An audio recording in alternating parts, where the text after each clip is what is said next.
Oscar Wilde, wherever you are, happy birthday. Happy birthday, Oscar Wilde. I'm delighted to share so much with you, your Irish heritage and your Catholic faith and your love of literature. Happy birthday, Oscar. Happy birthday, Mr. Wilde. 150 years. We could sure use you about now. Happy birthday. Happy birthday, Oscar Wilde. I think you'd find you have a lot more company now. Come back. Happy birthday, Oscar Wilde. I could have taught you what camp is all about. Happy birthday, Oscar.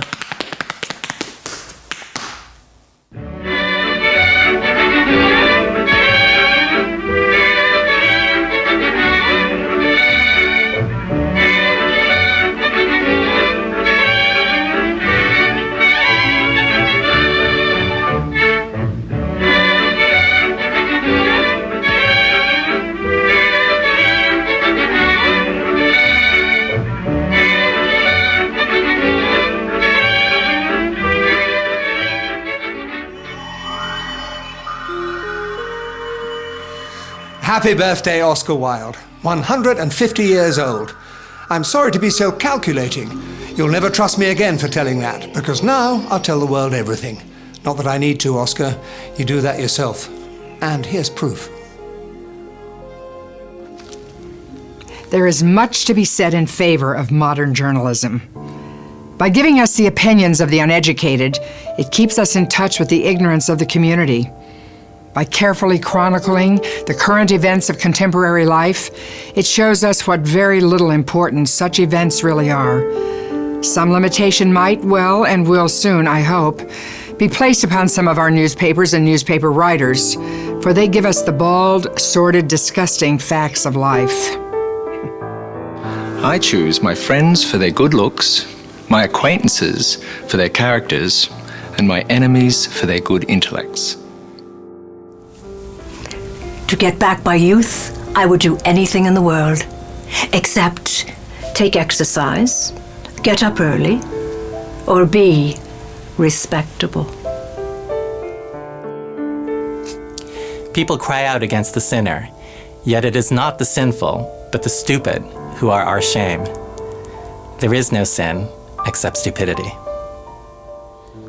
A map of the world that does not include utopia is not worth even glancing at, for it leaves out the one country at which humanity is always landing. And when humanity lands there, it looks out and seeing a better country sets sail. Progress is the realization of utopias.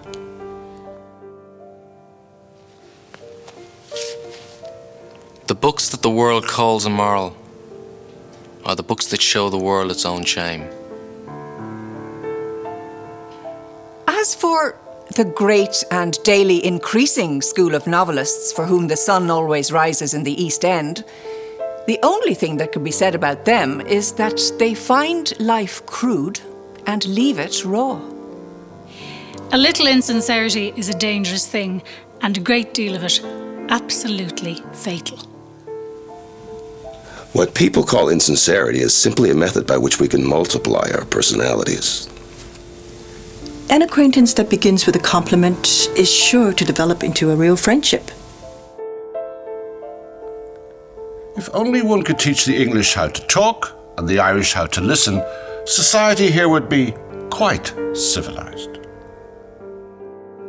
Experience is the name everyone gives to their mistakes. Ignorance is like a delicate, exotic fruit. Touch it, and the bloom is gone.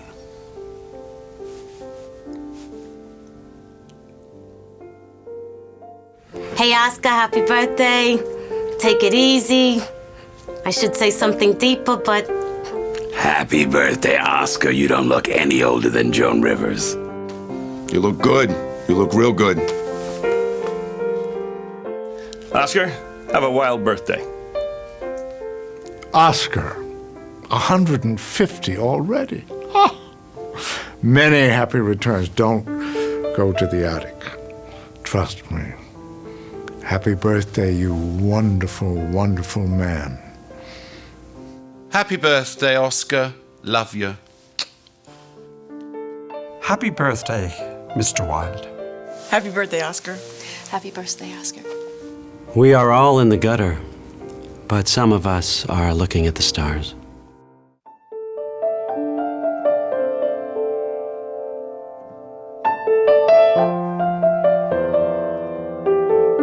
The idyllic Eden of Dublin's Merrion Square, Oscar's birthplace.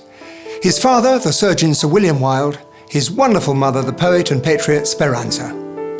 A privileged but imperfect family.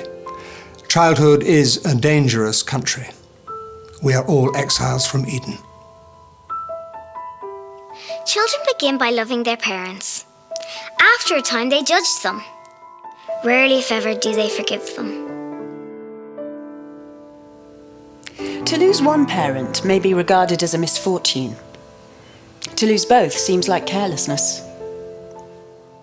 To be born, or at any rate bred in a handbag, whether it had handles or not, seems to me to display a contempt for the ordinary decencies of family life that reminds one of the worst excesses of the French Revolution.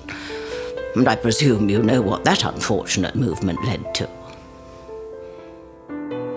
Few parents nowadays pay any regard to what their children say to them.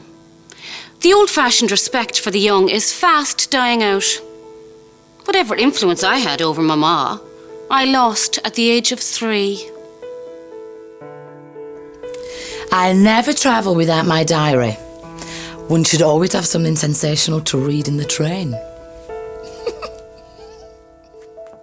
A diary is simply a very young girl's records of her own thoughts and impressions, and, consequently, meant for publication. I have never met any really wicked person before. I feel rather frightened. I am so afraid he will just look like everyone else. Be happy, cried the nightingale. Be happy, you shall have your red rose. I will build it out of music by moonlight, and stain it with my own heart's blood. All that I ask of you in return is that you will be a true lover, for love is wiser than philosophy, though he is wise, and mightier than power, though he is mighty. Flame-coloured are his wings, and coloured like flame is his body. His lips are sweet as honey, and his breath is like frankincense. Dear little swallow, said the happy prince, you tell me of marvellous things, but more marvellous than anything is the suffering of men and of women. There's no mystery so great as misery. My heart must break, dear love, for your sake. It will break in music, I know, poets' hearts break so. But strange I was not told that the brain could hold in a tiny ivory cell God's heaven and hell. Tread lightly, she is near under the snow. Speak gently, she can hear the daisies grow. All her bright hair tarnished with rust, she that was young and fair fallen to dust. Lily-like, white as snow, she hardly knew she was a woman, so sweetly she grew. Coffin board, heavy stone lie on her breast. I vex my heart alone, she is at rest. Peace, peace she cannot hear, lyre or sonnet. All my life's buried here. Heap earth upon it.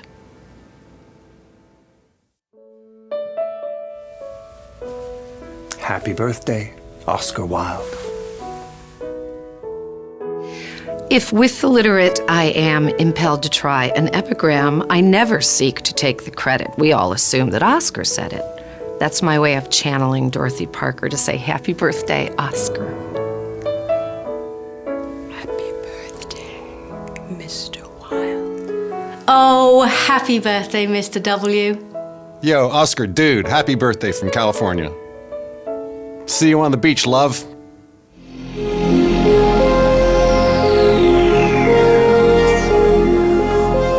Wilde attended Portora Royal School and Trinity College Dublin. He also studied at Magdalen College, Oxford.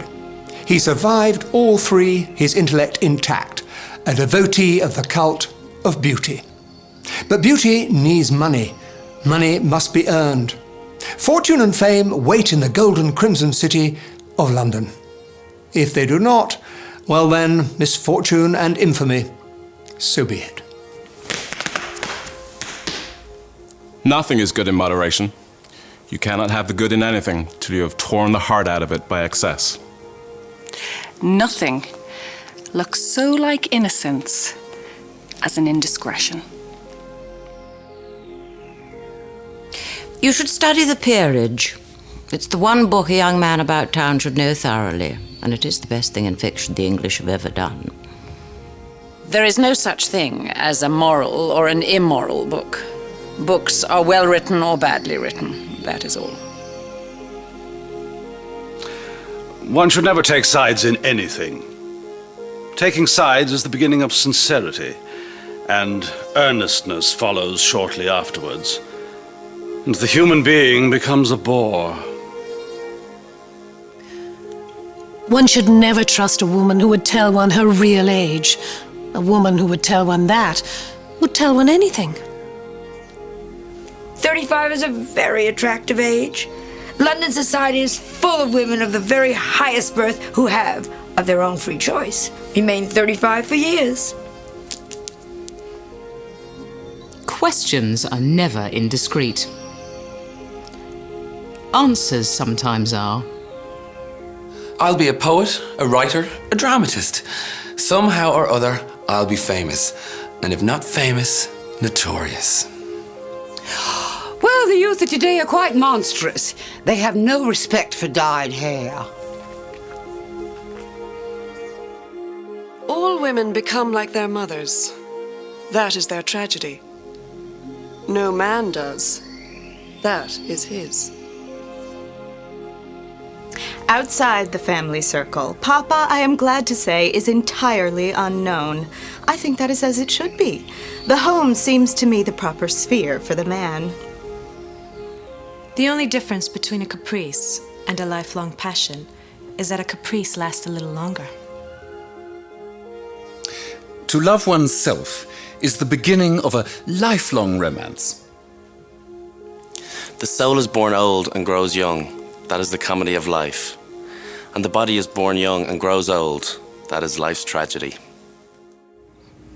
Not that I love thy children, whose dull eyes see nothing save their own unlovely woe, whose minds can know nothing, nothing care to know, but that they roar of thy democracies, thy reigns of terror, thy great anarchies, mirror my wildest passions like the sea, and give my rage a brother, liberty. For this sake only do thy dissonant cries delight my discreet soul, else might all kings, by bloody knout or treacherous cannonades, rob nations of their rights inviolate, and I remain unmoved. And yet these Christs that die upon the barricades, God knows it, I am with them in some things. I'd love to say happy birthday, Oscar, but it's a bit too familiar. So, Mr. Wilde, I hope to see you soon at number 1 Merrion Square. Happy birthday. Oscar, the happiest and happiest of returns. A very happy birthday, and thank you, Oscar Wilde. Happy birthday, Oscar. Whatever way you had it. Oscar. Oscar. Oscar. Happy birthday, Mr. Wilde. Happy birthday, Oscar Wilde. Could we have had fun on Fire Island? Happy birthday, Oski. You're looking great for your age. And for ours. Thanks. I'll keep quoting you, and sometimes I'll give the attribution. It's okay.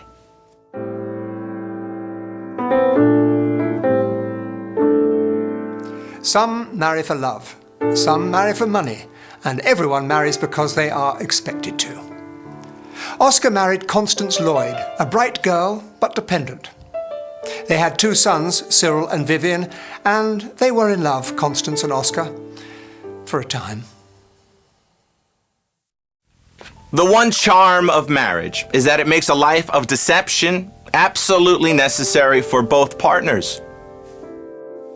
When one is in love, one begins by deceiving oneself, and one ends by deceiving others.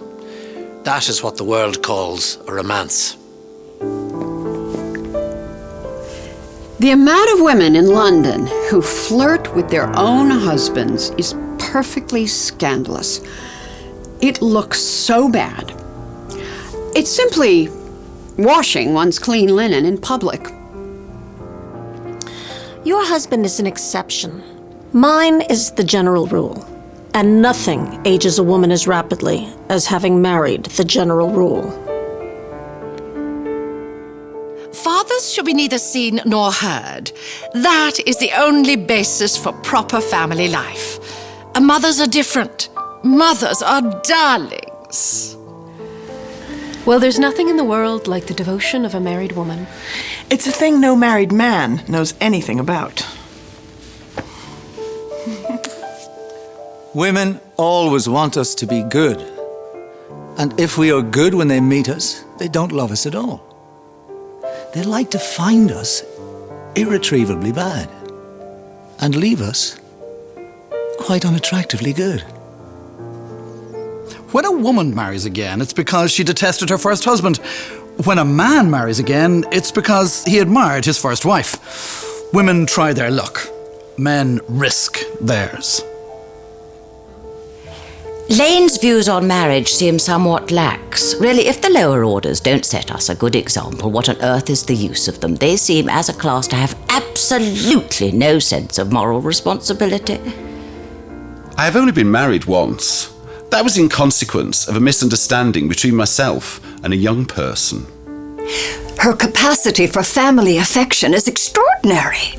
When her third husband died, her hair turned quite gold from grief. In the case of very fascinating women, sex is a challenge, not a defense.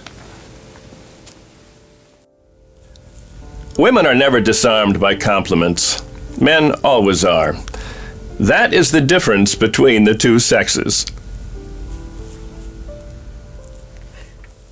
Women treat us as humanity treats its gods. They worship us and are always bothering us to do something for them. That's true. Man, poor, awkward, reliable, necessary man, belongs to a sex that has been rational for millions and millions of years. He can't help himself. It is in his race. The history of woman is very different. We women have always been picturesque protests against the mere existence of common sense. We saw its dangers from the first. Society is a necessary thing. No man has any real success in this world unless he has got women to back him, and women rule society. If you have not got women on your side, you are quite over. The growing influence of women is the one reassuring thing in our political life. The strength of women comes from the fact that psychology cannot explain us. Men can be analyzed, women merely adored. All men are married women's property. That is the only true definition of what married women's property really is. If a woman wants to hold a man, she has merely to appeal to the worst in him. The London season is too matrimonial. People are either hunting for husbands or hiding from them. The ideal man should talk to us as if we were goddesses and treat us as if we were children. He should refuse all of our serious requests and gratify every one of our whims. He should encourage us to have caprices and forbid us to have missions. He should always say much more than he means, and always mean much more than he says. Women are not meant to judge us, but to forgive us when we need forgiveness. Pardon, not punishment, is their mission. If you want to know what a woman really means, which, by the way, is always a dangerous thing to do, look at her. Don't listen to her. She wore far too much rouge last night and not quite enough clothes. That is always a sign of despair in a woman. It's most dangerous nowadays for a man to pay attention to his wife in public. It makes people think he beats her when they're alone. Men always want to be a woman's first love. We women have a more subtle instinct about things.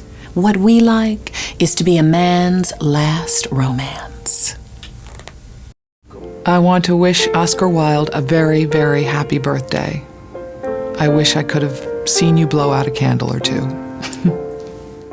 Dear Oscar, happy birthday.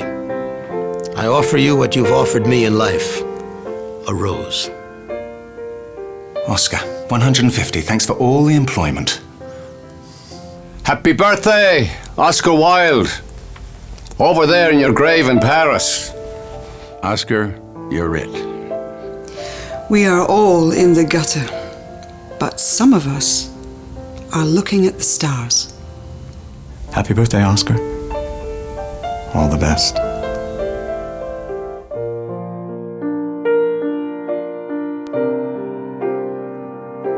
Oscar Wilde adored the mask and the masks beneath the masks. His art is more than its appearance. Yes, he loved the glittering surfaces of things, enamels, porcelain, jades, and fascinating jewellery. Yet his stories and plays have also about them the strangeness of a folk tale. For Wilde, the teller of those tales, knew that magic is at its most marvellous when it is at its most believable. You must not find symbols in everything you see. It makes life impossible. The truth is rarely pure and seldom simple. Modern life would be very tedious if it were either, and modern literature would be impossible. Nothing is serious except passion. The intellect is not a serious thing and never has been. It is an instrument which one plays. That is all. The good ended happily, the bad unhappily. That is what fiction means. Diversity of opinion about a work of art shows that the work is new, complex, and vital. I think it's better to be beautiful than to be good. But on the other hand, no one is more ready than I am to acknowledge that it's better to be good than to be ugly.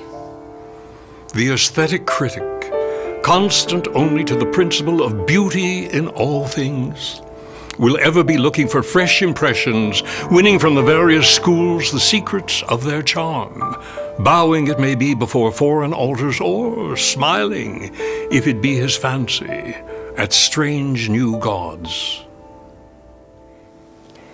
By my life, by my crown, by my gods, whatever you desire of me, I will give it you, even to the half of my kingdom, if you will but dance for me. Oh, Salome, dance for me. She's like a mad woman. A mad woman who is seeking everywhere for lovers. And she's naked too. She's quite naked. The clouds are seeking to clothe her nakedness, but she will not let them. She shows herself naked in the sky. She reels through the sky like a drunken woman. I'm sure she's looking for lovers. The only beautiful things, as someone once said, are the things that do not concern us. As long as a thing is useful or necessary to us or affects us in any way, either for pain or for pleasure, or appeals strongly to our sympathies, or is a vital part of the environment in which we live, it is outside the proper sphere of art. What is a fine lie? Simply that which is its own evidence. If a man is sufficiently unimaginative to produce evidence in support of a lie, he might just as well speak the truth. A work of art is the unique result of a unique temperament. Its beauty comes from the fact that the author is what he is. It has nothing to do with the fact that other people want what they want. Indeed, the moment that an artist takes notice of what other people want and tries to supply the demand, he ceases to be an artist and becomes a dull or an amusing craftsman, an honest or a dishonest tradesman. He has no further claim to be considered as an artist. Art is the most intense mood of individualism that the world has known. Certainly, each art has its grammar and its materials. There is no mystery about either, and the incompetent can always be correct. But while the laws upon which art rests may be fixed and certain, to find their true realization, they must be touched by the imagination into such beauty that they will seem an exception, each one of them. What is the use of art criticism? Why cannot the artist be left alone to create a new world if he wishes it? Or if not, to shadow forth the world which we already know, and of which, I fancy, we would each one of us be wearied if art, with her fine spirit of choice and delicate instinct of selection, did not, as it were, purify it for us and give to it a momentary perfection. For a dreamer is one who can only find his way by moonlight, and his punishment is that he sees the dawn before the rest of the world. But thou, Ravenna, better loved than all, thy ruined palaces are but a pall that hides thy fallen greatness, and thy name burns like a gray and flickering candle flame beneath the noonday splendor of the sun of New Italia. For the night is done, the night of dark oppression, and the day hath dawned in passionate splendor. Far away, the Austrian hounds are hunted from the land beyond those ice-crowned citadels which stand girdling the plain of royal Lombardy, from the west unto the eastern sea. The artist is the creator of beautiful things. When the critics disagree, the artist is in accord with himself. Musical people are so absurdly unreasonable. They always want one to be perfectly dumb when one is longing to be absolutely deaf. When man acts, he is a puppet.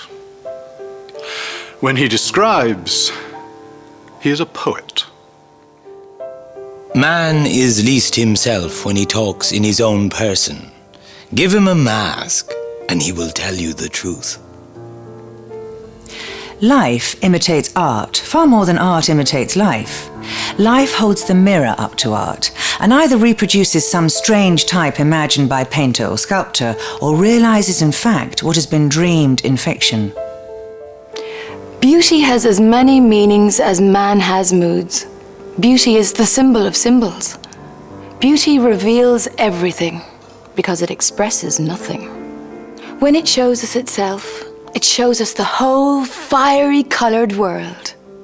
The critic is he who can translate into another manner or new material his impression of beautiful things.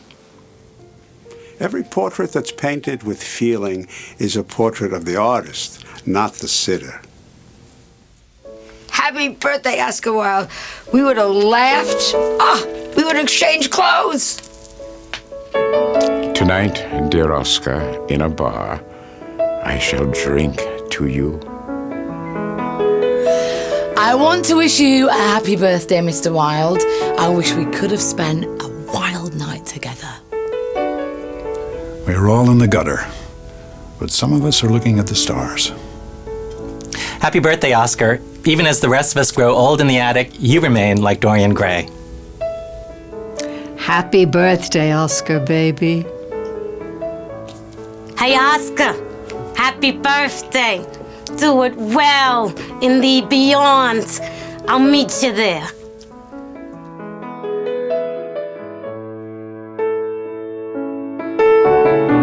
Wilde was an Irishman in England, yet to many of his Irish contemporaries, Oscar, being prosperous and Protestant, was an Englishman in Ireland. Is it any wonder he was at home only in contradictions? He adored Ireland, he adored society, and yet he was detached from both, being himself a citizen of no man's land, where disobedience is the rule of law. I can stand brute force, but brute reason is quite unbearable. There's something unfair about its use. It is hitting below the intellect. Disobedience, in the eyes of anyone who has read history, is man's original virtue. It is through disobedience progress has been made. Through disobedience and through rebellion. The English country gentleman galloping after a fox, the unspeakable in full pursuit of the uneatable. Sometimes the poor are praised for being thrifty, but to recommend thrift to the poor is both grotesque and insulting. It is like advising a man who is starving to eat less. For a town, as country labourer, to practice thrift would be absolutely immoral. Man shouldn't be ready to show that he can live like a badly fed animal. He should decline to live like that, and should either steal or go on the rates, which is considered by many to be a form of stealing. As for begging, it is safer to beg than to steal. But is it finer to beg than to take? No. A poor man who is ungrateful, unthrifty, discontented, and rebellious is probably a real personality and has much in him. He is, at any rate, a healthy protest. The real tragedy of the poor is that they can afford nothing but self-denial. Beautiful sins, like beautiful things, are the privilege of the rich. Christ mocked at the whitened sepulchres of respectability and fixed that phrase forever. He treated worldly success as a thing to be absolutely despised. He saw nothing in it at all. He looked on wealth as an encumbrance to a man. He would not hear of life being sacrificed to any system of thought or morals. He pointed out that forms and ceremonies were made for man, not man for forms and ceremonies. With the abolition of private property, then we shall have true, beautiful, healthy individualism. Nobody will waste his life in accumulating things and the symbols for things. One will live. To live is the rarest thing in the world. Most people exist, that is all. When private property is abolished, there will be no necessity for crime, no demand for it. It will cease to exist. To be entirely free, and at the same time entirely dominated by law, is the eternal paradox of human life. As long as war is regarded as wicked, it will always have its fascination. When it is looked upon as vulgar, it will cease to be popular. The change will, of course, be slow, and people will not be conscious of it. They will not say, "We will not war against France because her prose is perfect." But because the prose of France is perfect, they will not hate the land. Intellectual criticism will bind Europe together in bonds far closer than those that can be forged by shopman or sentimentalist. It will give us the peace that springs from understanding. It seems to me that love of some kind is the only possible explanation of the extraordinary amount of suffering that there is in the world. Those who find beautiful meanings in beautiful things are the cultivated. For these there is hope. They are the elect to whom beautiful things mean only beauty. Those who find ugly meanings in beautiful things are corrupt, without being charming. This is a fault. Fortunately, in England at any rate, thought is not catching. Our splendid physique as a people is entirely due to our national stupidity. I only hope we shall be able to keep this great historic bulwark of our happiness for many years to come. But I am afraid we are beginning to be over-educated. At least, everybody who is incapable of learning has taken to teaching. That is really what our enthusiasm for education has come to. The crude commercialism of America, its materializing spirit, its indifference to the poetical side of things, and its lack of imagination and of high, unattainable ideals are entirely due to that country having adopted for its national hero a man who, according to his own confession, was incapable of telling a lie. We have really everything in common with America nowadays. Except, of course, language.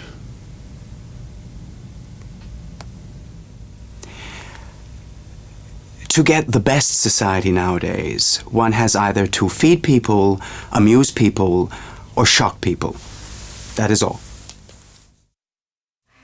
Happy birthday, Oscar Wilde. Oh, have I got a guy for you? Wild thing. Happy birthday, Mr. Wilde. Thank you for your wit, your words, your wisdom, the laughter. Happy birthday. And a happy birthday, Oscar Wilde. Why wasn't I around then? Happy birthday, Oscar. I just adore you. Everything I've ever done of yours, I adore, and I wish I'd met you. Oh, I do wish I'd met you. Oscar, at 150, thank God you're in the closet. Happy birthday. We're all in the gutter, but some of us are looking at the stars. Oscar, where's the party?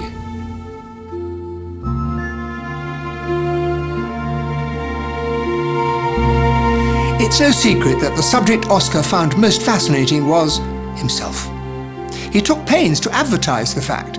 He was a man intrigued by his own mystery.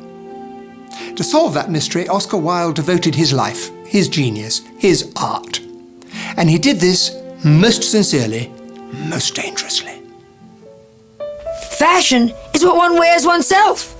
What is unfashionable is what other people wear. I'm not going to stop talking to him merely because he pays no attention. I like hearing myself talk. It is one of my greatest pleasures. I often have long conversations all by myself, and I am so clever that sometimes I don't understand a single word of what I am saying. A sentimentalist is a man who sees an absurd value in everything and doesn't know the market price of a single thing. I like men who have a future and women who have a past. I'm afraid that good people do a great deal of harm in this world. Certainly the greatest harm they do is that they make badness of such extraordinary importance. It is absurd to divide people into good and bad. People are either charming or tedious. The highest, as the lowest form of criticism, is a mode of autobiography. A cynic is a man who knows the price of everything and the value of nothing. There is the same world for all of us, and good and evil, sin and innocence go through it, hand in hand. Nothing can cure the soul but the senses, just as nothing can cure the senses but the soul. There's only one thing in the world worse than being talked about, and that's not being talked about. Whenever people talk to me about the weather, I always feel quite certain that they mean something else, and that makes me so nervous.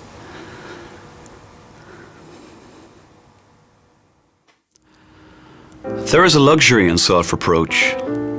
When we blame ourselves, we feel no one else has the right to blame us. Where there is no exaggeration, there is no love. And where there is no love, there is no understanding. It's only about things that do not interest one that one can really give an unbiased opinion. And this is no doubt the reason why an unbiased opinion is always valueless. I always pass on good advice. It's the only thing to do with it. It's never of any use to oneself. Murder is always a mistake. One should never do anything that one can't talk about after dinner.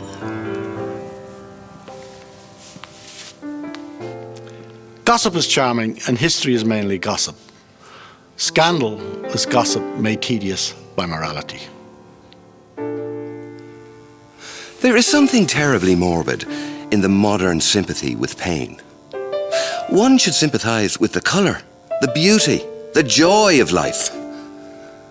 The less said about life's sores, the better. I can resist everything except temptation.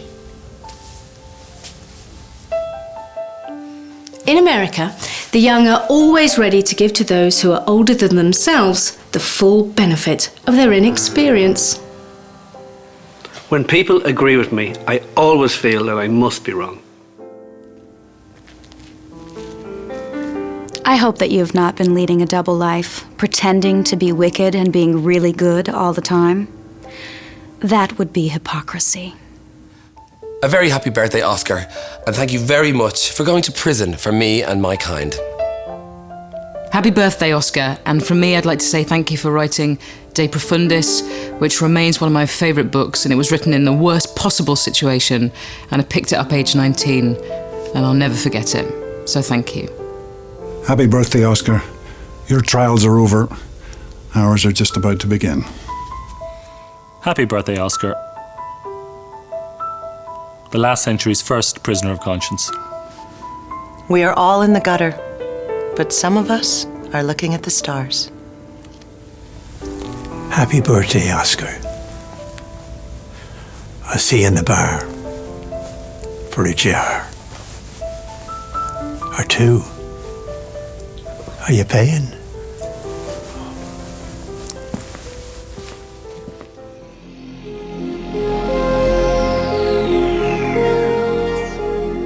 Each play is a dazzling, blinding success. Wilde and the love of his life, Alfred, Lord Douglas, grew reckless as they grew rich. Everybody knows. Oscar, the toast of London, does not see through the dark flames, the Marquis of Queensberry, Douglas's father, waiting, ready to wreak havoc. The only difference between the saint and the sinner is the saint has a past and the sinner has a future. Sins of the flesh are nothing. They are maladies for physicians to cure, if they should be cured. Sins of the soul alone are shameful. The world has always laughed at its own tragedies, that being the only way in which it has been able to bear them, and that consequently, whatever the world has treated seriously belongs to the comedy side of things. Most men and women are forced to perform parts for which they have no qualifications. Our Guildensterns play Hamlet for us, and our Hamlets have to jest like Prince Hal. The world is a stage, but the play is badly cast. The youth of America is their oldest tradition. It has been going on now for 300 years. To hear them talk, one would imagine they were in their first childhood. As far as civilization goes, they are in their second. Humanity takes itself too seriously. It is the world's original sin. If the cavemen had known how to laugh, history would have been different. In a dim corner of my room, for longer than my fancy thinks, a beautiful and silent sphinx has watched me through the shifting gloom. Inviolate and immobile, she does not rise, she does not stir, for silver moons are naught to her, and naught to her the suns that reel. Red follows grey across the air, the waves of moonlight ebb and flow, but with the dawn she does not go, and in the night time she is there. Dawn follows dawn, and night grows old, and all the while this curious cat lies couching on the Chinese mat, with eyes of satin rimmed with gold. Upon the mat she lies and leers, and on the tawny throat of her flutters the softy and silky fur, or ripples to her pointed ears. Come forth, my lovely seneschal, so somnolent, so statuesque. Come forth, you exquisite grotesque, half woman and half animal. Happy birthday, Mr. Wilde. Do you realize, with all of that talent which would be resplendent today still, you would be considered tame in terms of personality by today's standards. So I'm sorry we're not with you to wish you a personal happy birthday. Happy birthday, Oscar. We wish you were here to punctuate the lies and hypocrisy that we're surrounded with today. Happy birthday, Oscar Wilde. You're dead, but we don't know it. Thank you for the privilege of your outrageous words and your outrageous life, Oscar. Happy birthday. Dearest Oscar, happiest of birthdays. Thank you for your joy and your pain and your gifts and your dear heart and your words and your poetry and the music. We're better with you. We miss you and we love you.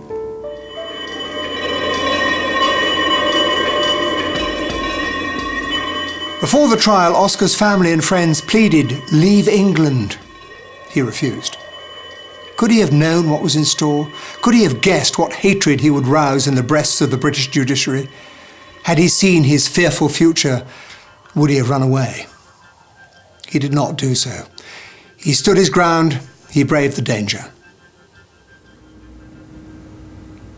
People thought it dreadful of me to have entertained at dinner the evil things of life, and to have found pleasure in their company. But they, from the point of view through which I, as an artist, approached them, were delightfully suggestive and stimulating. It was like feasting with panthers. The danger was half the excitement. On November 13th, 1895, I was brought down here from London. From 2 o'clock to 2:30 on that day, I had to stand on the center platform of Clapham Junction in convict dress and handcuffed for the world to look at. I had been taken out of the hospital ward without a moment's notice being given to me. Of all possible objects, I was the most grotesque. When people saw me, they laughed. Each train as it came up swelled the audience. Nothing could exceed their amusement. That was, of course, before they knew who I was. As soon as they had been informed, they laughed still more. For half an hour, I stood there in the gray November rain, surrounded by a jeering mob. All trials are trials for one's life, just as all sentences are sentences of death. And 3 times have I been tried. The first time I left the box to be arrested, the second time to be led back to the house of detention, the third time to pass into prison for 2 years. Society, as we have constituted it, will have no place for me, has none to offer. But nature, whose sweet rains fall on unjust and just alike, will have clefts in the rocks where I may hide, and secret valleys in whose silence I may weep undisturbed. She will hang the night with stars so that I may walk abroad in the darkness without stumbling, and send the wind over my footprints so that none may track me to my hurt. She will cleanse me in great waters, and with bitter herbs make me whole.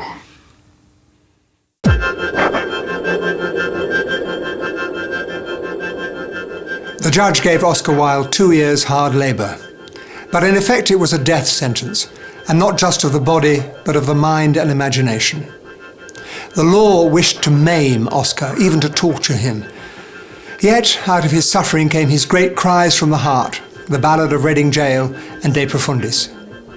They had shut him from the light, but they hadn't silenced him. Along with these things, I had things that were different. I let myself be lured into long spells of senseless and sensual ease. I amused myself with becoming a flaneur, a dandy, a man of fashion. I surrounded myself with the smaller natures and the meaner minds. I became the spendthrift of my own genius, and to waste an eternal youth gave me a curious joy. My mother and my father had bequeathed me a name they had made noble and honored, not merely in literature, art, archaeology, and science, but in the public history of my own country, in its evolution as a nation. I had disgraced that name eternally. I had made it a low byword among low people. I had dragged it through the very mire. I had given it to brutes that they might make it brutal, and to fools that they might turn it into a synonym for folly. What I suffered then and still suffer is not for pen or paper to record.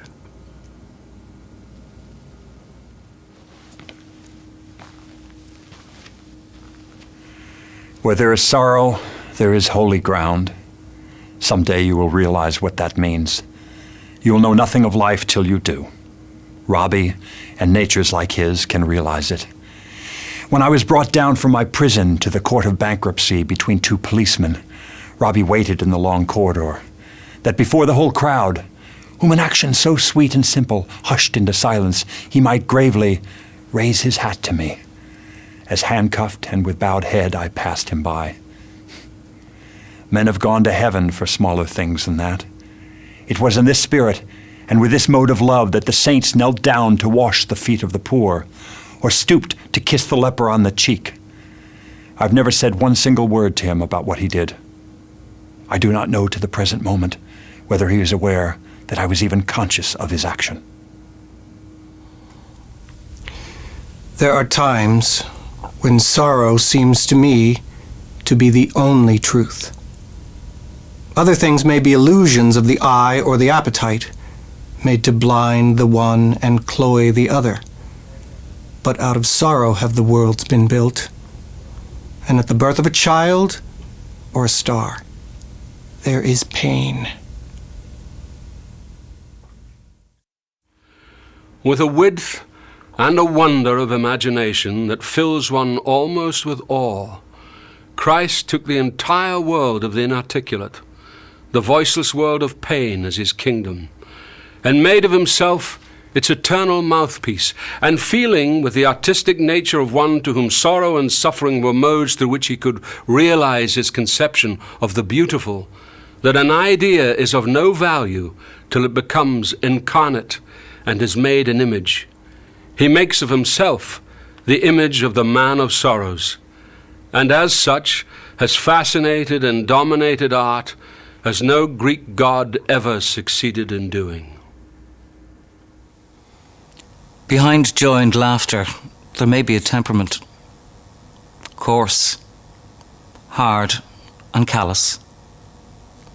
But behind sorrow, there's always sorrow. Pain, unlike pleasure, wears no mask. I remember I used to say that I could bear a real tragedy if it came to me with purple pall and a mask of noble sorrow. But that the dreadful thing about modernity was that it put tragedy into the raiment of comedy, so that the great realities seemed commonplace, or grotesque, or lacking in style. It is quite true about modernity. It has probably always been true about actual life. Some kill their love when they are young. Some when they're old. Some strangle with their hands of lust. Some with hands of gold. The kindest use a knife. Because the dead so soon grow cold. Some love too little. Some love too long. Some sell. Some buy. Some do the deed with so many tears. Some without a sigh. For each man kills the thing he loves. Yet each man does not die. Yet each man does not die. Each man does not die. Does not die. The cruelty of a prison sentence starts when you come out. To those who are in prison, tears are a part of every day's experience. A day in prison on which one does not weep is a day on which one's heart is hard, not a day on which one's heart is happy. He did not wear his scarlet coat, for blood and wine are red. And blood and wine were on his hands when they found him with the dead, the poor dead woman whom he loved, and murdered in her bed. I never saw a man who looked with such a wistful eye upon that little tent of blue which prisoners call the sky, and at every drifting cloud that went with sails of silver by. And I, and all the souls in pain who tramped the other ring, forgot if we ourselves had done a great or little thing, and watched with gaze of dull amaze the man who had to swing. Strange it was to see him pass with a step so light and gay. Strange it was to see him look so wistfully at the day. And strange it was to think that he had such a debt to pay. The governor was strong upon the Regulations Act. The doctor said that death was but a scientific fact, and twice a day the chaplain called and left a little tract. In Reading Jail by Reading Town, there is a pit of shame, and in it lies a wretched man eaten by teeth of flame. In a burning, winding sheet he lies, and his grave has got no name. And there till Christ call forth the dead, in silence let him lie. No need to waste the foolish tear, or heave the windy sigh. The man had killed the thing he loved, and so he had to die. And all men kill the thing they love. By all let this be heard. Some do it with a bitter look, some with a flattering word. The coward does it with a kiss, the brave man with a sword. From a Welshman to an Irishman, Penblwydd hapus, Oscar. Feliz cumpleaños, happy birthday. Thanks for being there. Happy birthday, Mr. Wilde. Lobra Honorit. Well, Oscar, bon anniversaire. Well, Grandpa, I still love you despite all the problems you've caused to the family over the years. And a very, very happy birthday to you.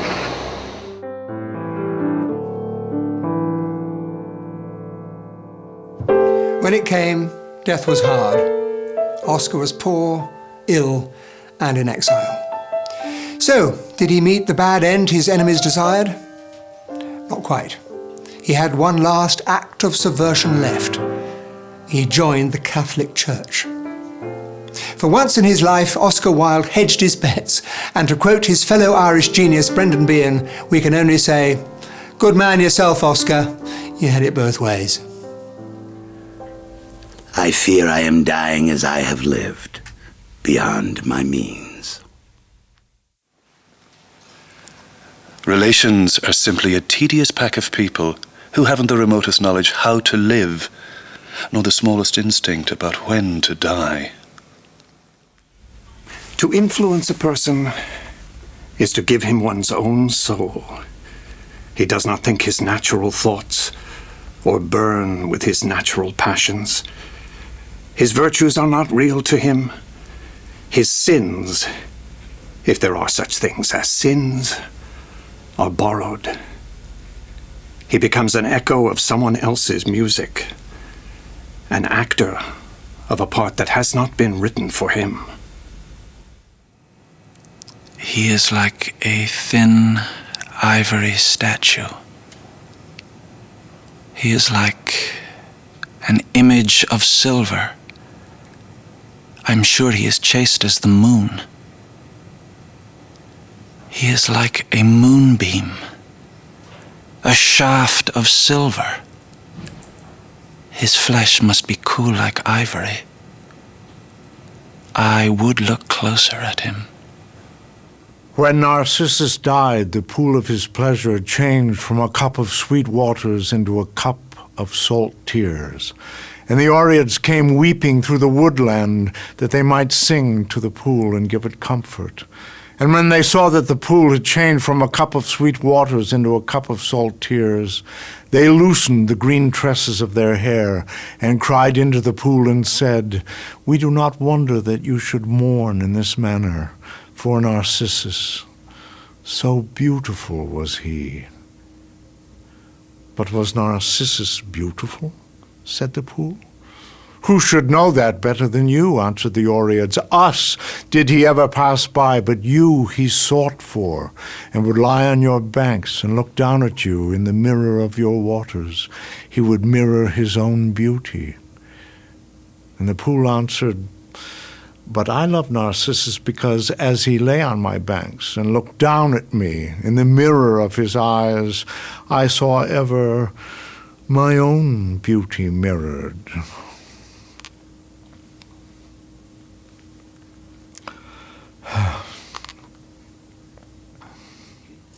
We sincerely hope that there will soon be an end to all biographies of this kind.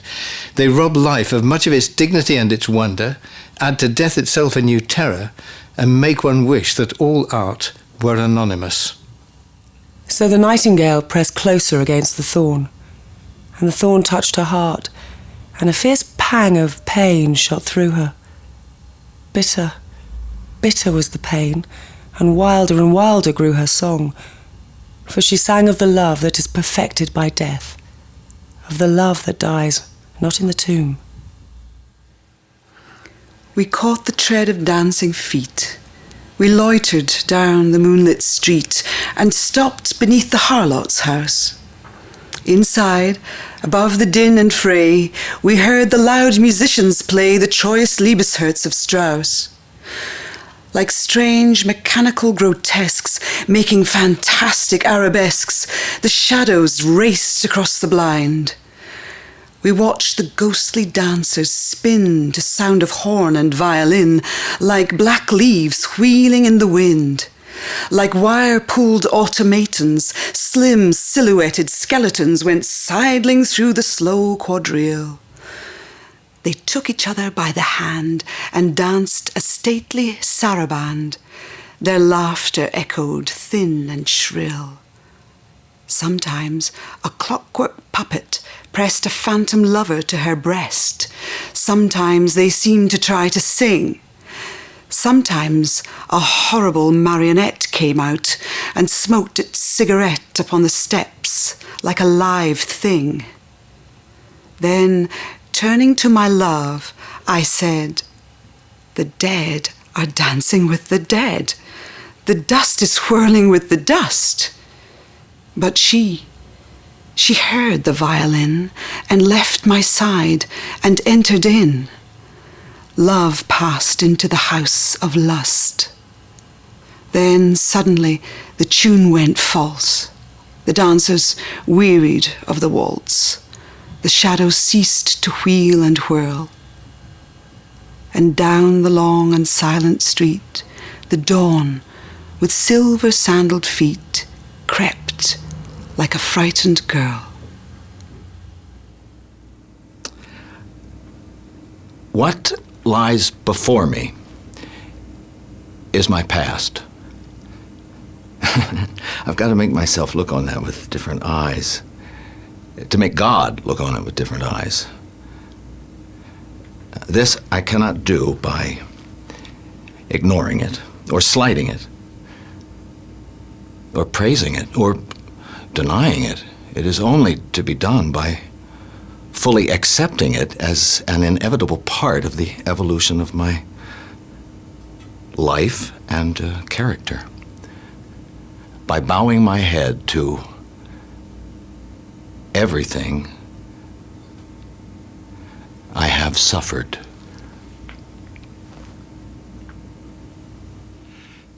And so it is not our own life that we live, but the lives of the dead. And the soul that dwells within us is no single spiritual entity, making us personal and individual, created for our service and entering into us for our joy. It is something that has dwelt in fearful places, and in ancient sepulchres has made its abode. It is sick with many maladies, and has memories of curious sins. It is wiser than we are, and its wisdom is bitter. It fills us with impossible desire, and makes us follow what we know we cannot gain. The love that dare not speak its name in this century is such a great affection of an elder for a younger man as there was between David and Jonathan, such as Plato made the very basis of his philosophy, and such as you find in the sonnets of Michelangelo and Shakespeare. It is that deep spiritual affection that is pure as it is perfect. It dictates and pervades great works of art like those of Shakespeare and Michelangelo, and those two letters of mine, such as they are. It is in this century misunderstood. So much misunderstood that it may be described as the love that dare not speak its name, and on account of it, I am placed where I am now. It is beautiful. It is fine. It is the noblest form of affection. There is nothing unnatural about it. It is intellectual, and it repeatedly exists between an elder and a younger man, when the older man has intellect, and the younger man has all the joy, hope, and glamour of life before him.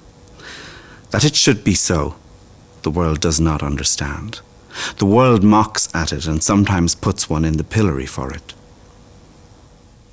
He died in agony, thrusting his hand into his mouth. He lived in great poverty, often without money for food, and declared it was his wallpaper that was killing him.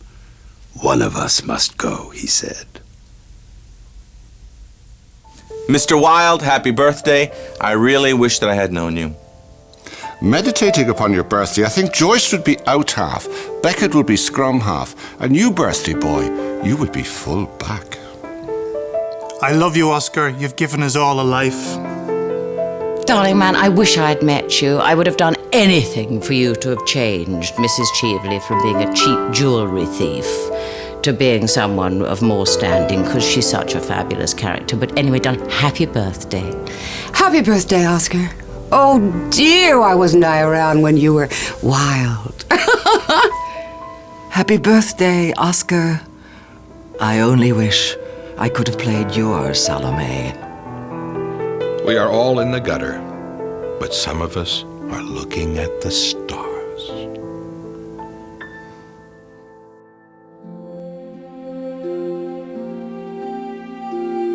The legacy of Oscar Wilde is now one great party.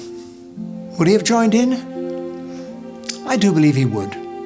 Would he have been surprised? A little, perhaps. Why do we celebrate him? Because he's funny, he's smart, he's wise, and he's flawed. It's why we love him. After all that's been thrown at him, his reputation survives. It does more than that. It thrives. It triumphs. It takes on all comers. And you've won, Oscar. This is our gift to you. We hope you like it. Happy birthday, Oscar Wilde.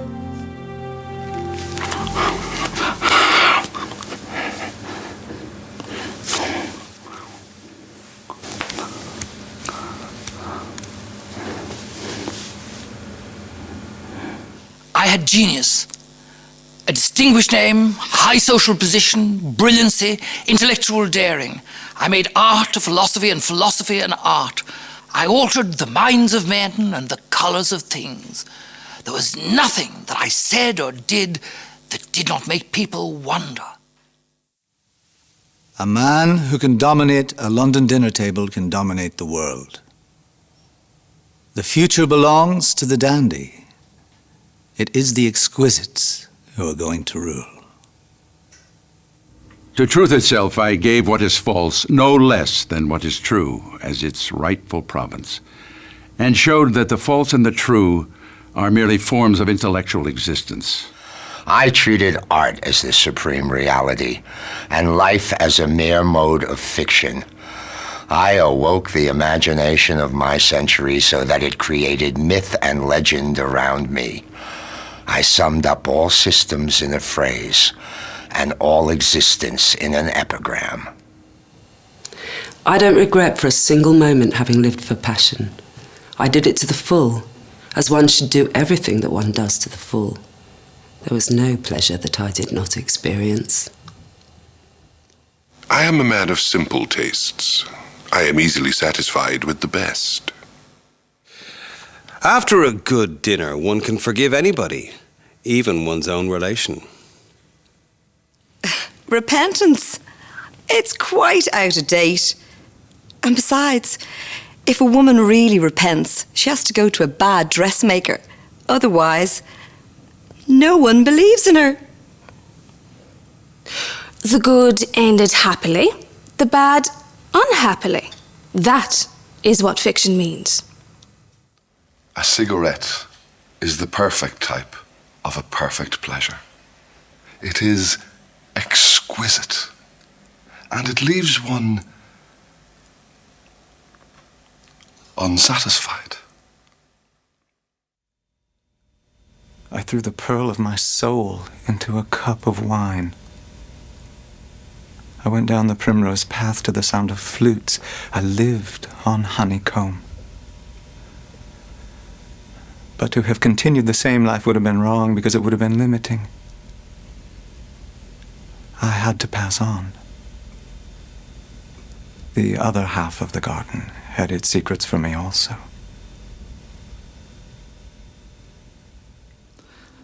Dublin City is full of wits, and as a result, Oscar, the statue of you in the corner of Merrion Square, opposite number 1 where you were born, is now referred to as the Quare on the Square, and because you're lying recumbent on a rock, it's called a fag on the crag. But there's more to you than being a quare or a fag. You are a genius, and we miss you. Happy birthday, Oscar. 150. Me too. Joan Rivers too. Mr. Wilde, may I be so bold? Oscar, happy birthday. And much love. Especially much love. Happy birthday, Mr. Wilde. I would have loved to have known you. We could have shared a pint. Bless you. A very happy birthday, a very happy 150th birthday to you, Oscar Wilde. We're waiting for you to come back. Oscar Wilde, Mr. Wilde, happy birthday. And many more. Happy birthday, Oscar Wilde. I am sure that you lived long enough to know why you were born. Happy birthday, dearest Oscar, the most elegant subversive the world has ever seen.